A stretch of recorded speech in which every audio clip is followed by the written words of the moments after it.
Operation സിന്ദൂറിന്റെ ആദ്യഘട്ടത്തിൽ ഇന്ത്യക്ക് യുദ്ധവിമാനങ്ങൾ നഷ്ടപ്പെട്ടതായി വീണ്ടും വെളിപ്പെടുത്തൽ. സംയുക്ത സൈനിക മേധാവിക്ക് പിന്നാലെ ഇന്തോനേഷ്യയിലെ ഇന്ത്യൻ ഡിഫൻസ് അറ്റാഷെയായ നേവി ക്യാപ്റ്റൻ ശിവകുമാറിൻ്റേതാണ് വെളിപ്പെടുത്തൽ. എന്നാൽ ഇന്തോനേഷ്യയിലെ ഇന്ത്യൻ എംബസി വാർത്ത നിഷേധിച്ച് രംഗത്ത് വന്നു.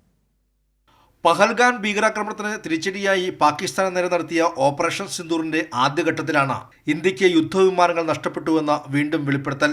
ഇന്തോനേഷ്യയിലെ ഇന്ത്യൻ ഡിഫൻസ് അറ്റാഷെയായ ഇന്ത്യൻ നേവി ക്യാപ്റ്റൻ ശിവകുമാറാണ് വെളിപ്പെടുത്തിയത്. ഇന്തോനേഷ്യയിലെ അൻസൂര്യ യൂണിവേഴ്സിറ്റിയിൽ നടന്ന സെമിനാറിലായിരുന്നു ശിവകുമാറിന്റെ പ്രസ്താവന. ഓപ്പറേഷൻ സിന്ദൂർ നടന്ന മെയ് 7 രാത്രിയിൽ പാക് ആക്രമണത്തിൽ ഇന്ത്യക്ക് യുദ്ധവിമാനങ്ങൾ നഷ്ടമായി. പാക് സൈനിക താവളങ്ങളെയോ സൈനിക ആസ്തികളെയോ ആക്രമിക്കരുതെന്ന് കേന്ദ്ര സർക്കാർ നിർദ്ദേശമുണ്ടായിരുന്നു. ആ നിർദ്ദേശം അനുസരിച്ചതുകൊണ്ടാണ് യുദ്ധവിമാനങ്ങൾ നഷ്ടമായത്.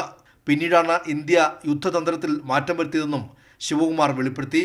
അതേസമയം വാർത്ത നിഷേധിച്ച് ഇന്തോനേഷ്യയിലെ ഇന്ത്യൻ എംബസി രംഗത്ത് വന്നു.